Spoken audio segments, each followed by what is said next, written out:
You hear the chopper? They finally found me.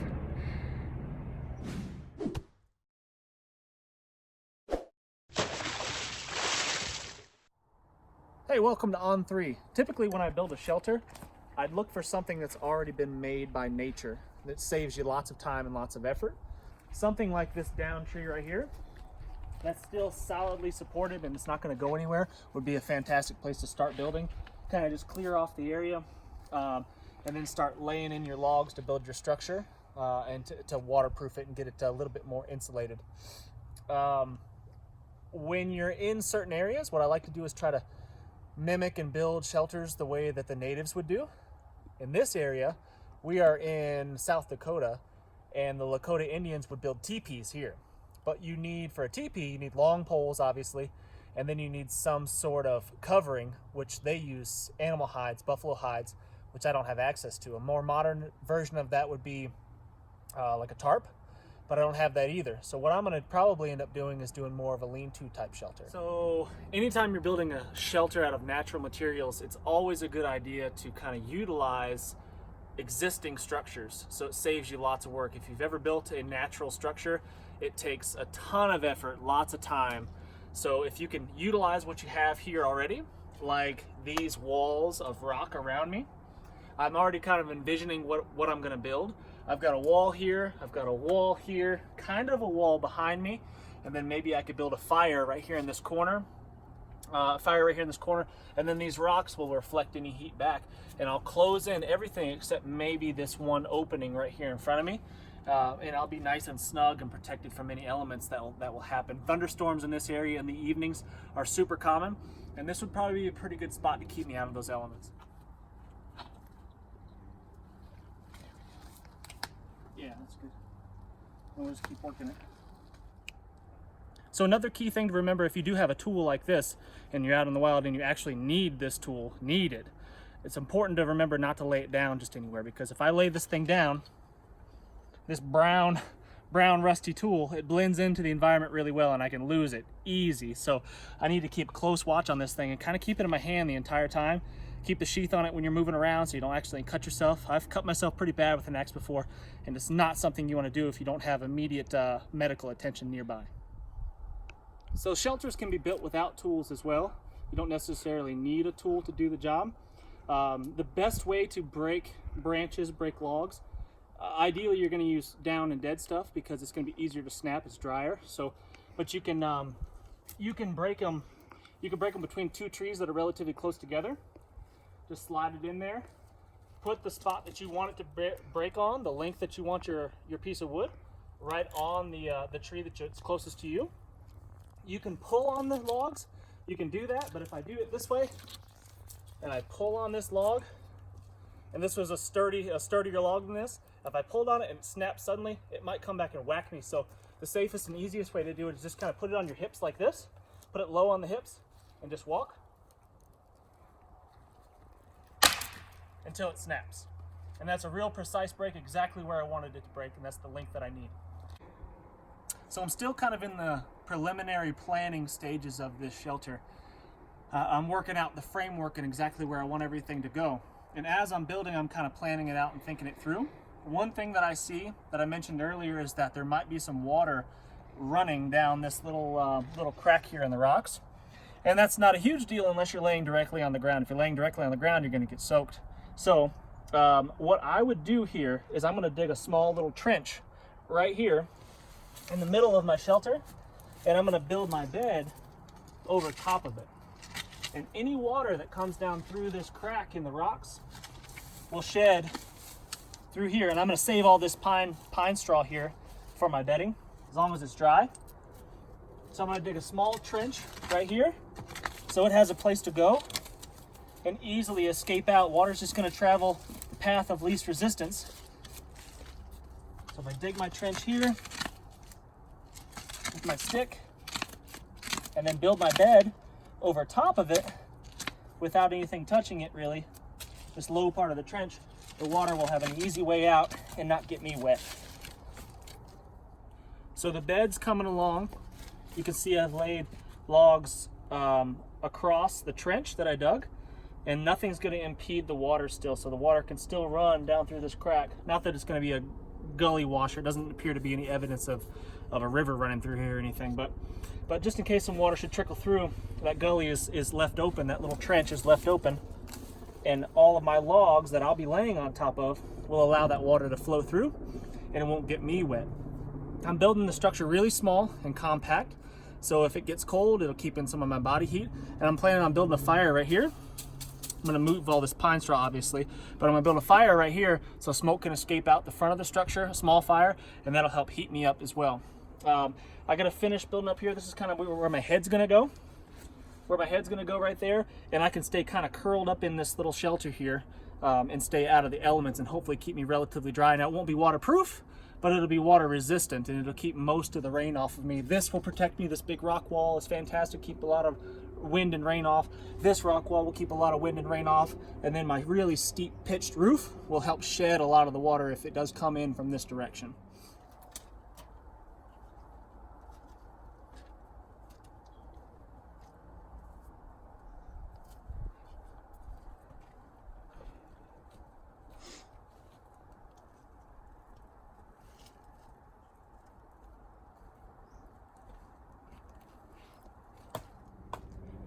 So I have the basic framework of my structure complete. There's the rafters essentially of the house. There's the foundation of the floor or my bedding that's going to keep me insulated away from the cold ground, wet ground, and my little channel or ditch that I dug underneath so any water can shed out of there without getting me wet. Fireplace is there where our axe is. I saved those dry pine needles, and I'm going to pile it up on top of those pieces of wood there, because that's extremely uncomfortable to lay down on, and something that's a little bit uncomfortable when you first lay down is extremely uncomfortable around midnight.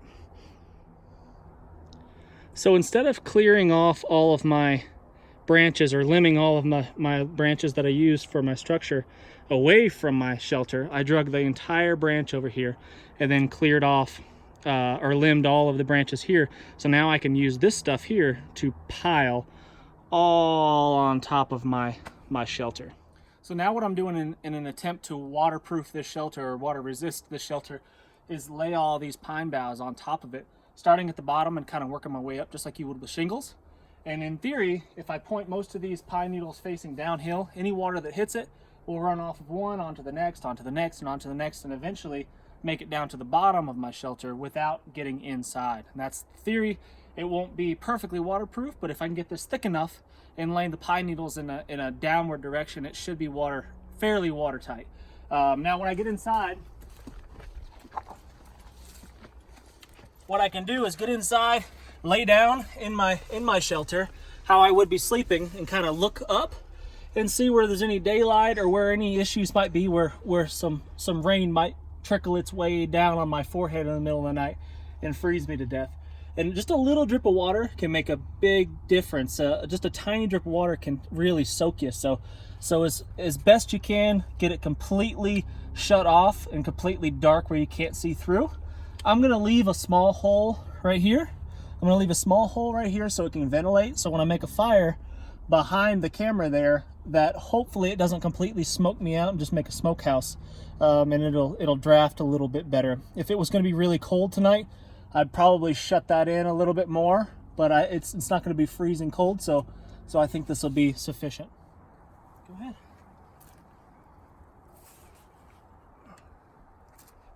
So the ground is pretty wet from raining yesterday, but where the sun is shining, these bright spots on the ground, the pine straw that's on the very top is relatively dry or drier. So that's what I'm trying to gather. I'm just taking the top inch of pine straw off the top and kind of raking that into a pile with my fingers and collecting that up. And after I do this a few thousand times, I'll have enough bedding.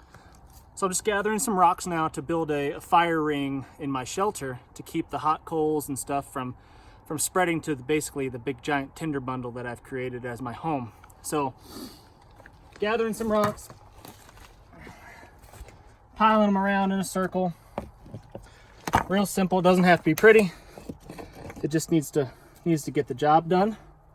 I don't want to build it up too high here, obviously, because then it'll block the heat going in towards me. But I want to keep it off of this dry pine straw that I'm going to be sleeping on.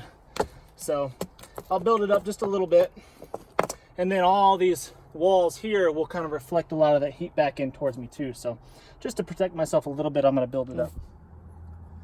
So with primitive fire, I think that it's fun skill. It's a fun skill to have, and I think it gives you a lot of confidence in the woods. It allows you to create fire from nothing, essentially, literally rubbing two sticks together, which I think is awesome, and it gives you a tremendous amount of confidence in the woods. But if you're not going into the woods with the most modern, easiest way to start a fire, you're wrong. You should have a ferro rod or a lighter or both, ideally.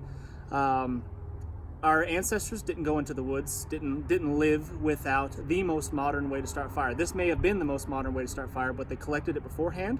They had the good materials, the right tinder, the right spindle, the right hearth, everything that would get the job done, and they knew that beforehand. And it wasn't like when they needed a fire, they just went out there and found what they needed, made the fire, and then threw it away. It's not how it worked. They had their spindle, they had their hearth, they kept it, and they used it until it wore out and it needed to be replaced. I've got a mullein stalk here, and I've got a piece of willow that will hopefully get the job done. I haven't successfully made fire with this yet, but I've been letting it dry out for a few days, and I think it's going to work.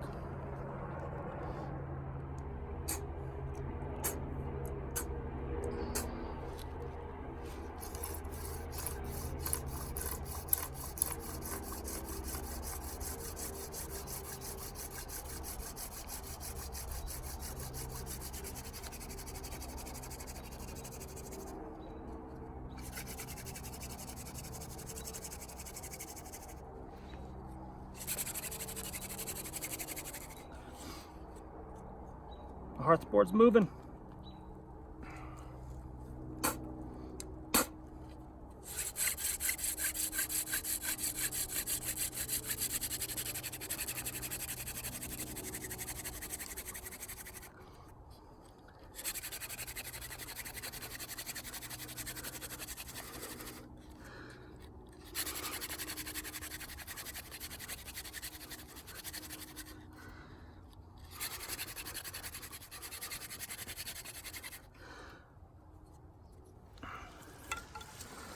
Maybe. Nope. No coal. So I'm gathering some pine sap here, some pine pitch.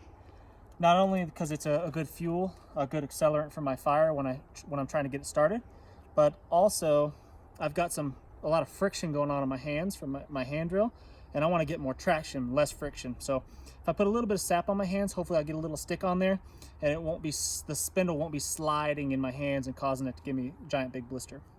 All right, so I kept the dust from my first attempt in the notch on my hearthboard, my baseboard there, because I worked really hard for that, and I want to keep that dust in there because that's what I'm trying to ignite. I'm gonna give it another shot. This is probably my last go because my hands just won't take much more. I put some stickum on there, put some pine pitch on my hands and on the spindle to give myself a little bit more traction, and hopefully my hands won't slide so much. So we'll see what happens.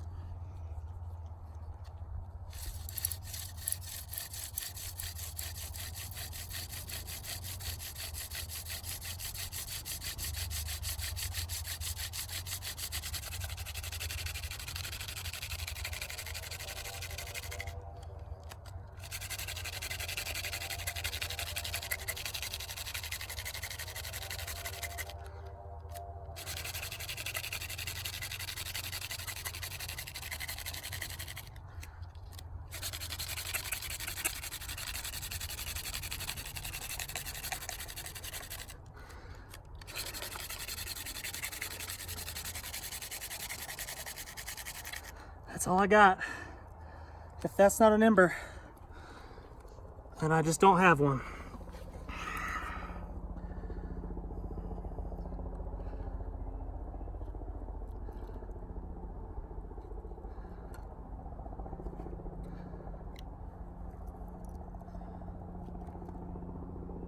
All right, one last go.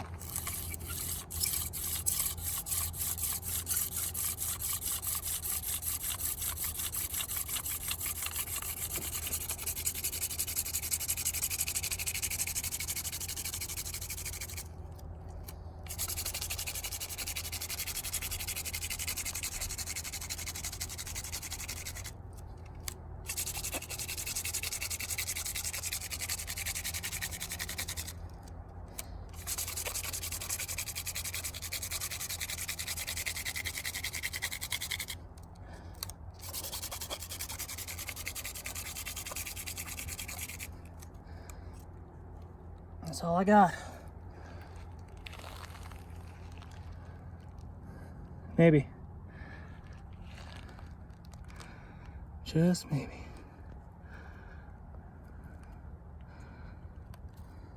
No. Nah. Failed. No ember. So the pine pitch really helped a lot. That was my third go, but maybe in a little while I could try again. But big blister forming right there on my hand. Getting good smoke, good dust. It's the right color, but just no ember. It's really frustrating. So I don't know. All right, so I've had no luck. My hands are falling apart with this mullein stalk and a piece of willow.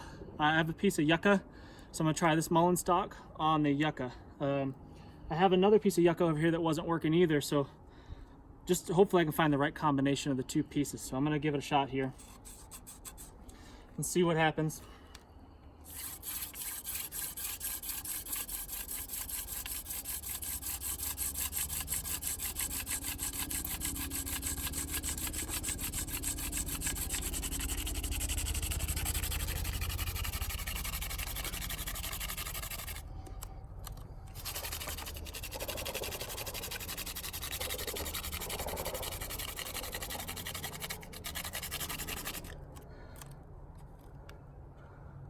That actually looks really good.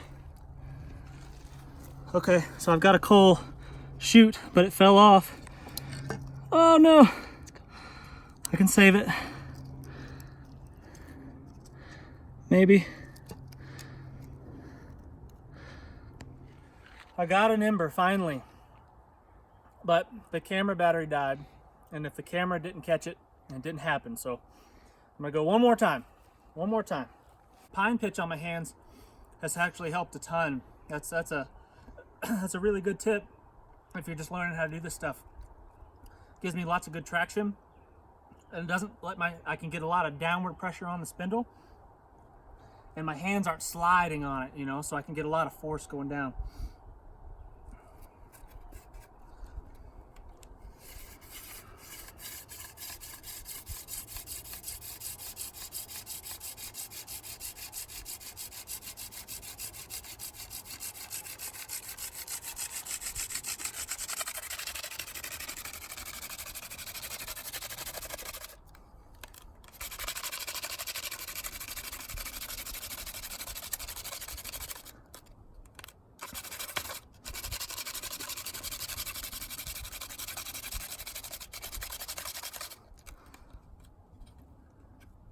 I think I got it. That looks really good.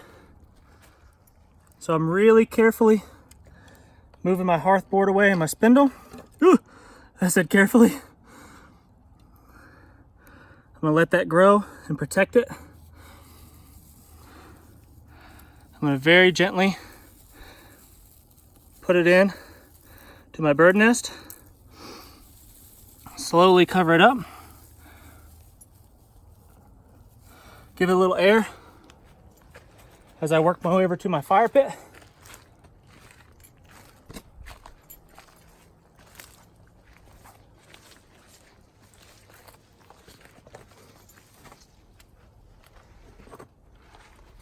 I've got a nice bed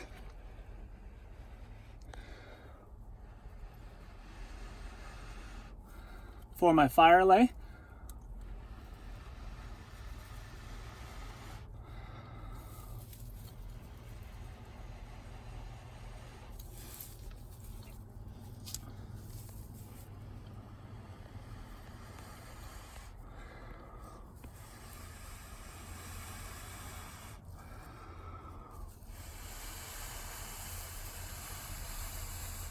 Oh no, it's trying to go out of me.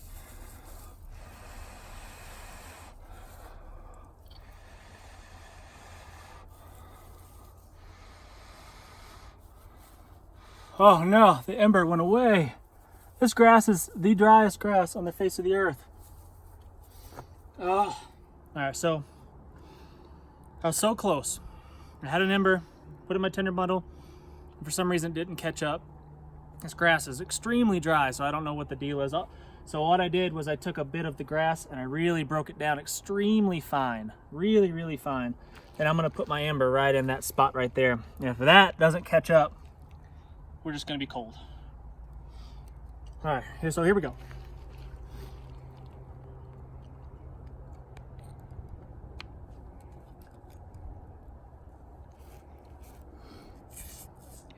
Gotta get comfy. Make sure stuff's not moving around on me. Hands are killing me. Feels good. Feels great. Feels good. Come on, baby.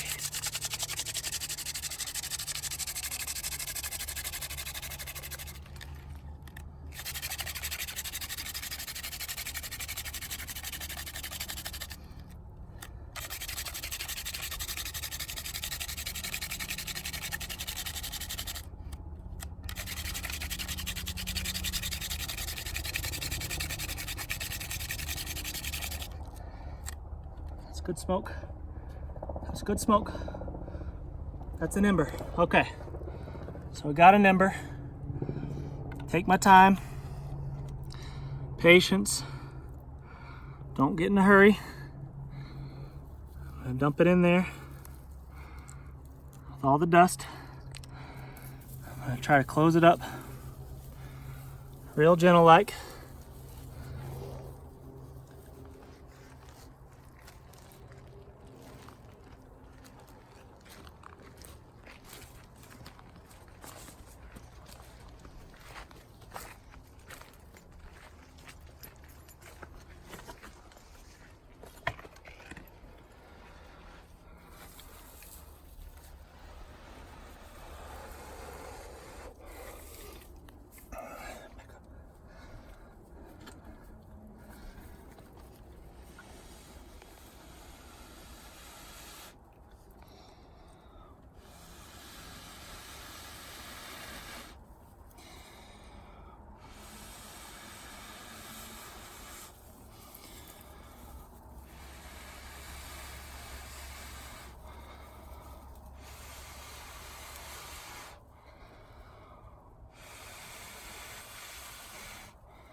Ah, yes!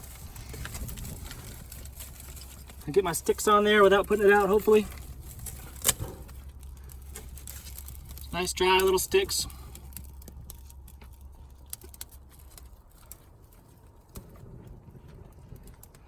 We make fire! I got some pine resin I could stick on there, let that catch up and drip. That's real good stuff.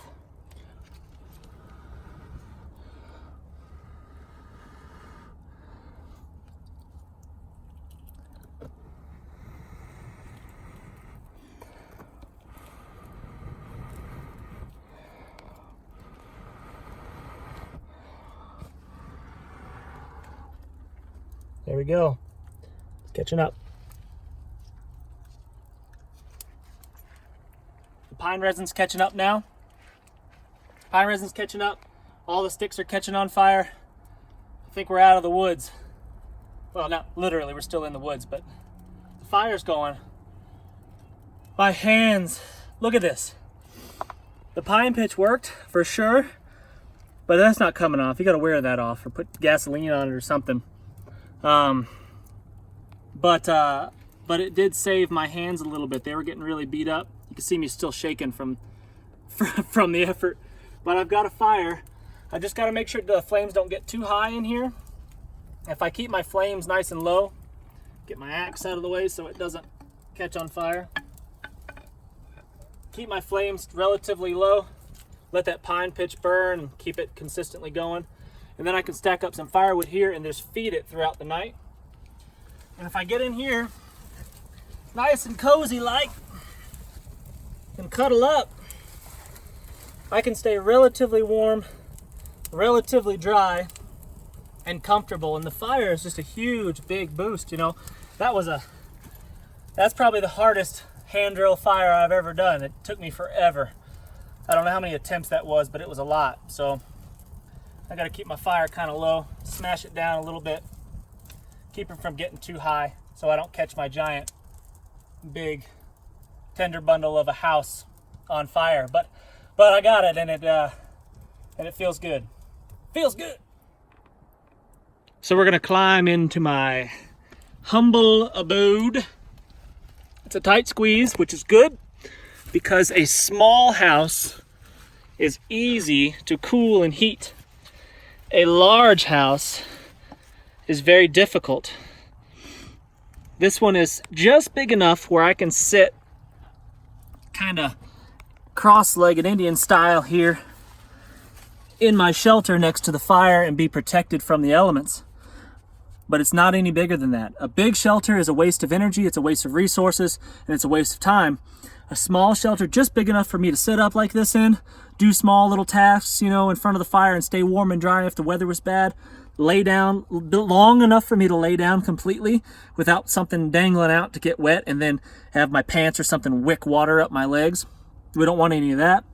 And my fire here, my small fire, which is dwindling at the moment, is more than efficient enough to heat up this shelter.